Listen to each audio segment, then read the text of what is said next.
Today on ETalk, we look at some of the best and worst looks from New York Fashion Week, learn all about the new food combining craze, and give tips on how to transition from summer to fall. All that and more coming up. Hey ETalkers, thanks for tuning in to this episode of ETalk. I'm Bray here with Cami, Kristen, and Sierra. Let's jump right into the hot topics of the week. So my topic for this week is that Kourtney Kardashian feels pressure from Kylie. And this all started with rumors of Kourtney leaving the show, Keeping Up with the Kardashians. And she just, she's just turned 40. She feels like it's a lot of pressure, and especially her sisters are doing makeup lines, and Kim just came out with Skims, and they have all of these things going on, and Kourtney is kind of just being a mom, but she's also doing Poosh, which is a really great blog with everything. So I think definitely it all adds a lot of pressure to her, but right now she said she's fine, but it's just so interesting how... I love Kourtney on the show. I can't imagine losing her. She's like that mom figure, and she was the first mom figure. Like, how could we lose her? I know. I feel like she's always sort of talked about not wanting to be on the show, though, like at least for the last couple years. Because I don't know if you guys remember when her and Kim got in a fight that one time. They always get into a fight. That one time. But like when Kim was like, "You're the least interesting to if you had a business," and then after that, Kourtney was like, "I'm like not doing the show. I don't want to be part of this family." And now it's like 3 seasons later, and I feel like she's the most mature out of all of them. Like she's always been the first to want a family and to want to start her own business and stuff like that. So I totally don't blame her. She's very real. Yeah, exactly. I like that about her. Yeah. Speaking of reality stars, I wanted to talk about the Bachelor in Paradise finale. Oh my gosh. So as we know, there are 3 couples who became engaged, but Clay and Nicole did not. And honestly, I'm not very surprised about that. I didn't really see them being on the same page at all. But what I thought was really interesting that neither of them were on the show on Tuesday. They didn't come to the finale. Isn't that so weird? That's very weird. I know.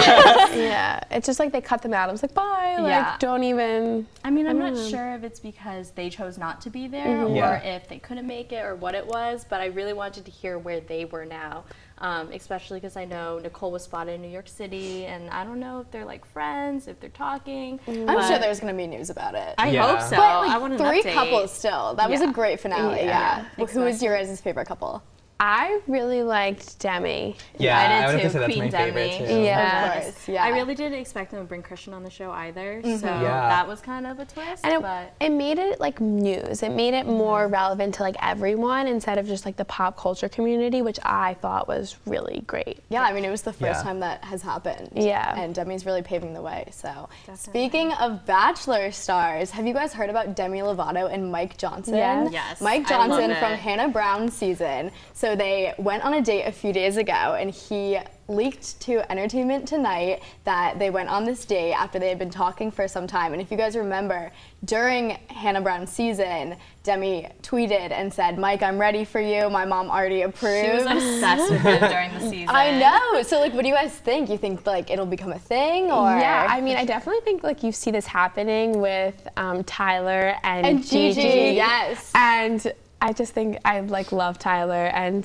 I love he has it. a brother. And Sarah Hyland and Wells. Yeah. I mean, I know. I love that. I didn't even know Wells was like on The Bachelor until like I started following Sarah. I was like, oh, it's just so interesting. Like, I think it's great. They get back out there after their season, and who knows who you can meet like once you're in that. Yeah. I saw a tweet that Gigi and Tyler wanted to go on a double date with with Demi. Demi and Mike. I think it would be That really would be cute. They got serious pretty fast. I don't know how him I feel attending that as, funeral. like, if I were Demi Lovato and some guy that I went on like one date with, like blabbed about it to E! News. I was so nice. I mean, he said she's gorgeous. It was an awesome really nice date. We about really it. connected. But Yeah. you're right. Yeah, he I definitely feel about linked that first before Yeah. she really said it was official or anything. But he kept emphasizing how down to earth she was, how he had a great time with her, how he wants to do it again. I think it's really genuine. You can Yeah, I tell think that so this too. isn't forced by the media. That they really like came together on their own. I agree. yeah, I'm excited to see what happens because I feel like she hasn't had like a real public relationship in a long time. No, she had. I'm happy for her. She deserves the Yeah, best. she really Yeah. does. She really does. Yeah. Okay, well, in other news, I don't know if you guys know who Little Mix is. They're a British girl group that won the X Factor around 2011, 2012. One of the members of the girl group, her name's Jessie Nelson. She recently put out a documentary with the BBC called Odd One Out about cyberbullying and what it's like to be in the spotlight when people don't like you. and sort of was talking about how she felt as though she was the like unattractive one in the group and how people would tell her that she wasn't as skinny or pretty as her other like bandmates, to the point of her like having really bad depression and anxiety and like eating disorders. If you have a chance, you should totally watch it. It's very emotional. I It's read very reviews good. on that. Yeah. That is great when people kind of take their fame and bring a social issue. Absolutely. Yeah, And she's been doing, I don't know if you would call it a charity, but like she's been bringing people together that have been cyberbullied and trying to create like a space for them to talk about it and have a community with one another. Yeah. I think it's really great. No, I like love that. I love when people are brave enough and strong enough to take their story and actually like put it out there, because it could help like millions of people and you just wouldn't even know it. And I just feel like it's also helping Jessie get over that and just like be able to move on. And I just think that's very powerful and like such I a hope great she thing. continues with it. Yeah, absolutely. And the other thing, I was reading reviews as well, and it was talking about how it sort of seemed like a Cinderella story in reverse almost. Like, you know, like she here got she the is fame winning first, the and X then- Factor. Yeah. And there's a super popular girl group over in the UK, and yet she like felt horrible like the whole time. It's unfortunate that the motive of making this movie about bullying, is because she was bullied. Like, I wish it didn't have to come to that point for this to happen. you Yeah. know? Yeah. And of course, feeling the pressure as you do rise in fame and then comparing yourself to other girls in Yeah, the group. especially that are in like your same group and that No, you're friends exactly. with. That must be like awful. But I just think it makes her like stronger in the end. Like she got through it and like she's obviously doing better now. So Yeah, and they're going on a world good. tour, so that's Yeah. exciting for them. Yeah, they put out an Original album Fifth Harmony. over the summer. 2011, right? Yeah, no, they No, were around yeah. before Fifth Harmony Yeah. for sure. Yeah. I think they're just not popular in the U.S. yet. Yeah, I don't. They had like a few hits, but that was a long time ago. I think this documentary will definitely like call attention to I the hope group, so, too. and I hope Yeah. it calls attention to the rest of it as well. Yeah, the message behind it. yeah. And I feel like the last time a celebrity did a documentary like this was actually Demi Lovato, right after she Yeah. had her last album come out about addiction and struggling with that. She Yeah, I has been love through that. such a journey. Yeah. and I know. She is just like She's thriving now. Yeah, and she's so That's why I strong. hope this relationship works out, because Yeah, she me deserves too. the best. She, Mike re- is Yeah. she awesome. really does. Yeah, absolutely. All right, next up is the Mosely Minute. Stay tuned.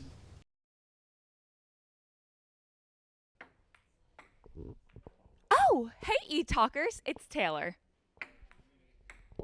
Hey, it's Reese, and this is our first Mosely Minute of the season. This week on Mosely Minute, we'll be asking people what their favorite TikTok dance is. Let's go. So, Ethan, what's your favorite TikTok dance? My favorite TikTok dance is the helicopter.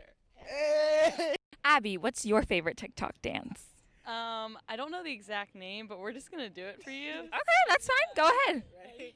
Speed it up, you better stop. There's more to that, but that's all I got right now. No, that's great. Thank you so much. It was perfect. Those are some great dances. See you next week for Mosely Minute. Reese, what's your favorite TikTok? My favorite is Obsessed. Yes. Okay, let's do it, girl. Let's do it. Ready? Okay. Ready? Why you so obsessed with me? Boy, I want to know why you're not just when everybody knows. Oh.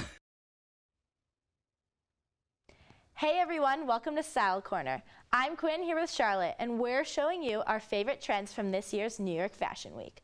Let's get started. All right. Okay, blazers. So my mom predicted this over the summer. She was like, I just went to Zara, I got myself a nice white blazer. I'm telling you, they're coming into style, and was she right? Okay. I'm kind of into this whole look. Yeah. I think that if you wear blazers with like some joggers, or like, you know those like Adidas pants Yes. that have like the stripes on the sides and they like unbutton. I saw someone wearing like those with a blazer and then she had like a white crop top on. It Oh, was that's so so cute. cute. And like it was Yeah. kind of like sporty but like chic. I was Yeah. really into that. I like how blazers, you can like dress them up with like, you know, like pantsuit, or you can just dress them down as much as you want and kind Exactly. of match it with any outfit. Yeah, that they're you're super wearing. versatile, which is good. And I think white's just a very good standard color that you can do a lot with. Okay, so another theme that we saw was monochromatic, and I think there's kind of, some people sometimes think that that only works with black, like you Yeah. have to wear all black. But I like how they used all these different colors, and I like, obviously they do different shades. They're not just gonna wear all the same color green, but I like how they kind of did that. I mean, I personally don't wear a lot Yeah. of monochromatic, but if I was, I think it would be cute to do like a 2-piece of one of these colors. Yeah, I definitely agree. I think like, I don't know if I could personally pull that off or if I ever like would do it, but I do think you could almost take it and do like monochromatic denim, which I've seen like kind of like a, I think they're called Canadian tuxedos. And if you had like a cute like jean jacket with like some jeans and then like either like a white or even like that kind of blue tone sweatshirt or shirt, I think that would be super cute. So I think there's a lot of room to grow there. Next up, we learned about some simple DIY decor for your dorm. Hey everyone, I'm Kristen here with Avery and Charlotte to share with you 3 simple crafts you can make to spice up your dorm room. So I first wanted to start off with this clothespin photo, which is really simple and easy to make. You literally just need some type of rope and you can put it up in your dorm room, and you can also do like 3 of them and stack them on top of each other. It's also really cute if you put some lights with it, and then you can just always customize your photos and switch them in and out. So I think it's just like a cute, simple one that you can do in your room, and it's so cheap too. That is super cute. I've seen it a lot with like the lights, and even like you can put the lights, I feel like, around this rope, or you could put it just like with the clothespins on the lights. I've seen that a lot. It's so cute. It really just spices up the room in a simple way. Yeah, and it's so easy to do. Okay, so what I brought in is, it's basically just a cork board, but it's painted black, and then just some photos on it. Yeah, and I just thought these were cute, and then just some stickers to kind of make it my own. I love that. And I love how you kind of did the contrast of stacking them diagonally so that it's not just perfectly symmetrical. It's really cute. Yeah, and I think it's a lot cuter than just like a brown cork board. Like, it doesn't really match with anything, I feel like. So how long did this take you to make? Honestly, like, I don't think it took that long. I would say, like, I mean, the painting is definitely the longest part, just waiting for it to dry. Like, I think I left it overnight to dry, but everything else took like a few minutes. It's so simple. I love it. Yeah, well, I like that you both did things with pictures, because I feel like, you know, in this age of social media, it's just everything's online, but once you like print out a picture and put it up, it just personalizes your room so much, and like especially, you can just, go ahead. No, just the memories, and it just really can spice up your room. Yeah, definitely. Especially if you're a first-year student and you want to just see your family, your friends from home, your dog even. It's just really cute. Yeah, definitely perfect for a dorm in college. Yeah, when you're missing everything, and So I painted this letter, and I think that it's really easy to do. I just went to Hobby Lobby and just painted, you know, like the base and then some acrylics. I mean, this is a really random pattern, but I would just kind of had fun with it, and I know a lot of people can do that either with like sorority letters or club letters or your name, or some people I know like to name their house, like just have like a fun thing with their roommates. So this was like really easy to make, and or to give to as a gift to someone, just like a little personal, like the letter of their name. Like I did that with one of my friends, and she like loved it. So how'd you come up with the design for that? I just kind of went with it. I just kind of started going, and I was like, all right, and then I don't know. I don't really know what it is, but it's fun, and I like love it. I feel like I could never do that though. Like I'm like not artistic at all. It's a little bit messy in places, but you know, it adds character. Yeah, no, you far away too. Yeah, I love the grays and the whites too. That's like my go-to, like for room, anything like gray and white. I agree. Do you have other letters that go with that one too, and it's the same design, or did you just leave it as one? So this was for my sorority, so I had like 3 letters that all were like these. The same type of design, a little bit different because there's not really that much of a pattern, but you know. Yeah, I love it. That's kind of cool. That's such a good gift idea too, I feel like. Yeah, definitely. Kind of like personalize So it. in your dorm room, where did you put this cork board?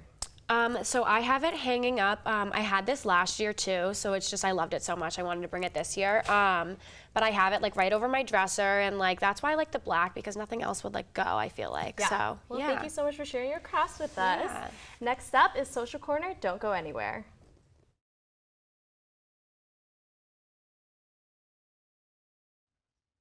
Hey Etalkers, I'm Sierra, and I'm going to share with you the top TikTok accounts you should be following. So I don't know about you guys, but I have been loving TikTok recently. It really just took off in the last few weeks, and I had a void in my heart when Vine went away, so I am so excited that TikTok has been here. So the first account I want to share with you guys is Brittany Broski. You guys might know her from her kombucha review, which is right here. She is so funny. She does impressions of Southern moms, and she'll do reviews on different products and stuff, and she is a meme queen. We've been making memes out of her like crazy. The next account is Taylor Lockwood. He also does impressions, but of like very like a Dairy Queen employee, very simplistic roles, but then makes them so funny. So you guys should definitely check him out. Then Zach King is the king of magic. He does like challenges and stuff, but he'll also throw stuff.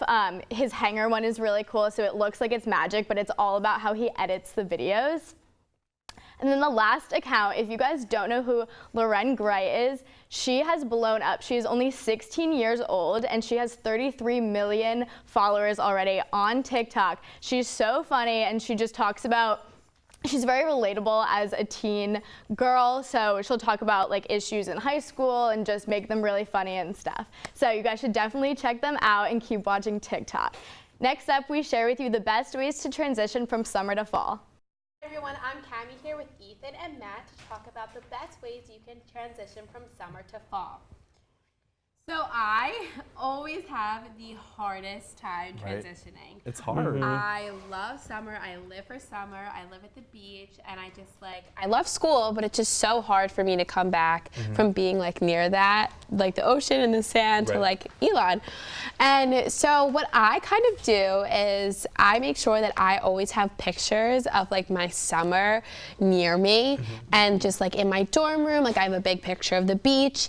And then I also wear summer clothes as long as I can. I always wear, I'm in London right now. wore this all summer. I have my nail color. I make sure it's bright always. So then that way when it starts to get colder and I have to wear sweatshirts, it's just a smoother, easier transition.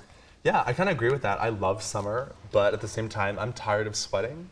I'm tired of wearing shorts. I'm tired of wearing sandals. I really want the boots, the layers, the coats, like jeans, long pants. For me, it's all about getting into that mood, getting candles, you know, throwing away those beach-scented candles, getting some evergreen candles, some cranberry, some pumpkin spice, you know, throwing away all that fruit, getting some squash, getting some zucchini, some like good stuff. I don't know. I just love fall. I love all the fall foods. I'm kind of ready for it. I literally could sweat forever, like not care. I like rather be sweating than be cold. No, I don't. Me and sweating just don't mix. So like I'm just really excited for it to like just cool down, like, you know, cardigan weather.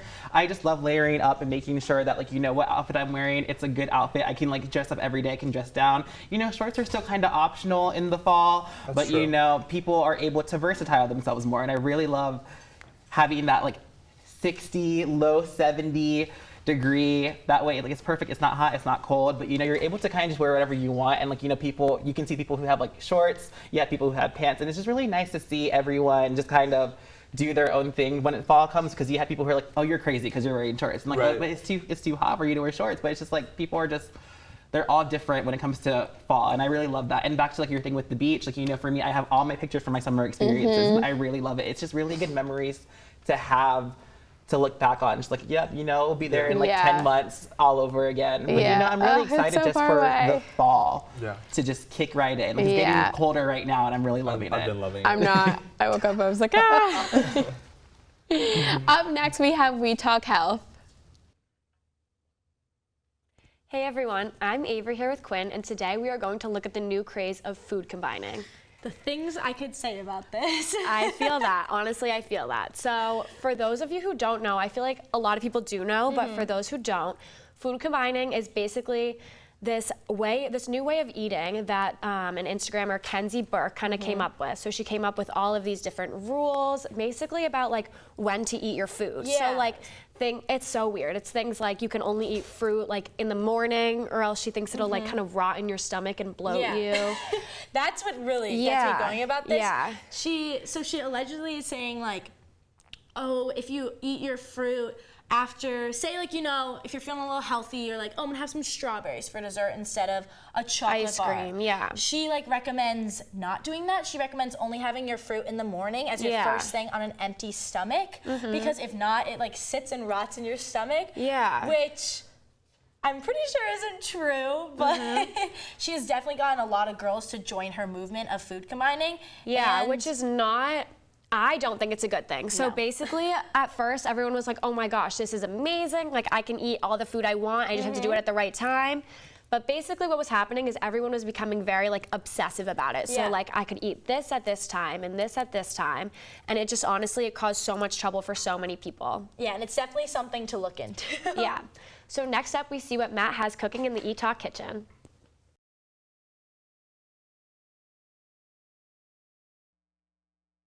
Hello everyone, welcome back to another year in the ETalk kitchen. I'm your host, Matt Reichenbach, and even though it's September, we are still suffering under 90-degree weather.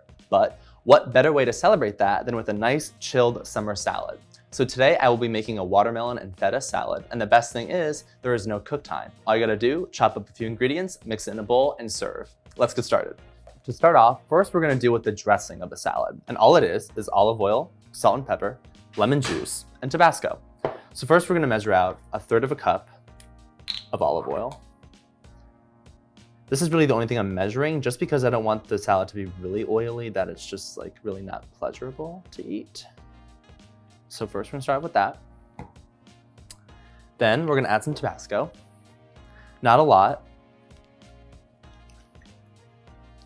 Just about a half or about a teaspoon of that. Just so that it gives the salad a little bit of flavor, a little bit of heat. Then you're gonna do about a half cup of lemon juice. And I normally guesstimate this. I more or less squeeze about half a lemon.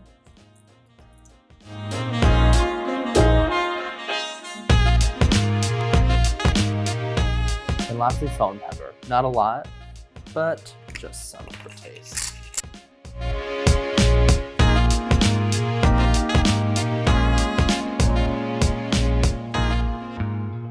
Now that those are all together, you can go ahead and mix it.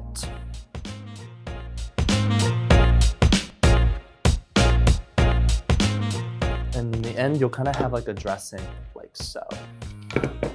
Now we're gonna work on making the actual bulk of what the salad is. So this is 1 sweet onion, some watermelon. I just got enough for about 4 or 5 servings, and then some feta cheese crumble.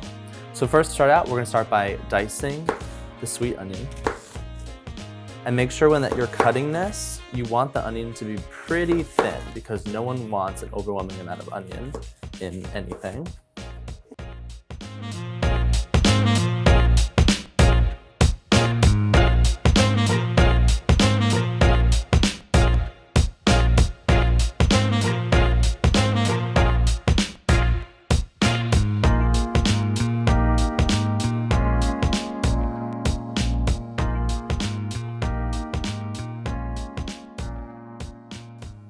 That's enough onion for my taste. Taken care of. We're gonna do the watermelon, and obviously you can get an actual watermelon, but I decided to cheat and just get it already cut up. You can put as much watermelon as you want inside.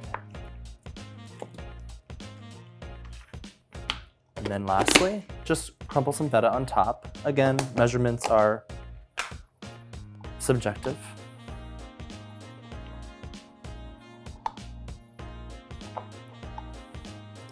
And what you're gonna do is essentially mix it. You can either use your spoon, which I'm gonna try to do, although I feel like you'd be better off using your hands if you don't mind them getting a little dirty.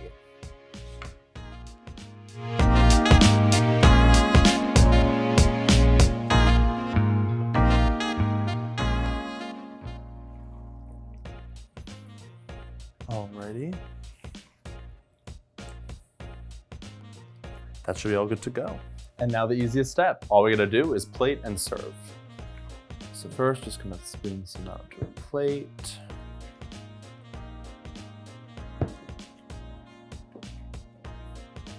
And you are more than welcome to garnish with a little bit of fresh mint.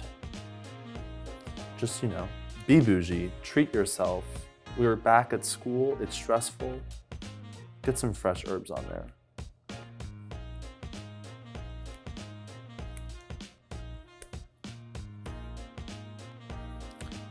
Now for the big reveal.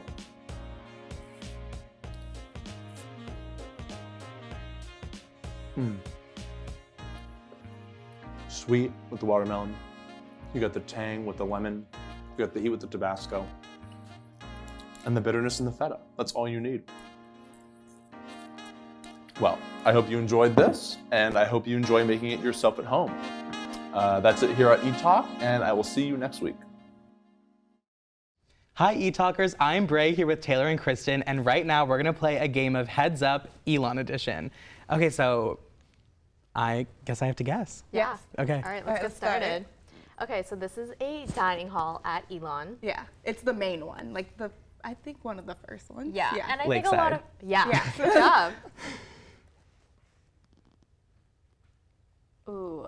It's a tradition. Yeah, it's Elon tradition. Stealing a during brick. November. It's during November that everyone goes to. It has like light. It's a lot of fun. Homecoming? It's kind of by It's Alamance. it's from the Alamance. Is it the tree thing? Like for Christmas? There's lights everywhere. Yeah, Christmas. There's a Santa Yeah, like when they Claus. do like the candles on the walkways and stuff? Yeah. Okay. What is it called? I have no idea. Okay, we'll skip that one. What's it called? Luminaries. Oh, I knew that. Okay. I just like didn't have the information. If you don't know this one, I'm gonna be mad at you. It's a person. Just guess. A famous person Famous at person. Elon. Everyone At needs to know Elon? her. Yeah. A famous person? Yeah, At everyone needs to Elon. know her. A president. Oh, Connie? Yeah. Okay. President Book. I mean, You will find these everywhere, all over Elon's campus. There's a Squirrels. shop named after it. Oh. What else? You can get sandwiches here. Acorn. Yeah. Yes. That's Okay. a good one. It's the Elon Band. What's their name? Elon Band? Yeah. What's this happened to the school. It was Yeah. on blank, and that's why it became Elon. And we're in the South? But what something state? bird. North Carolina. Oh, Right. Phoenix? Okay, so it's red and yellow, and it keeps you warm. If something's burning down, it's blanket. on. Fire? Yeah. Yes. Yeah. And then what state are we in? North Carolina. Okay, so just the second half of that. Fire Carolina? Yeah. It's our mascot. It's a bird. Oh, Phoenix. You get a lot of emails from him, like if there's like John Dooley. We know John Dooley. Oh, every first year has to take this class. Elon 101. It's another tradition to It's to jump Elon's into staple. jump into. There's like 3 Oh, of jump into the them. fountain. Yeah. Okay. All right, well, that's all the time we have for this week. Thanks for tuning in to tonight's episode. Make sure to like us on Facebook and follow us on Instagram and Twitter. Until next time, this is ETalk.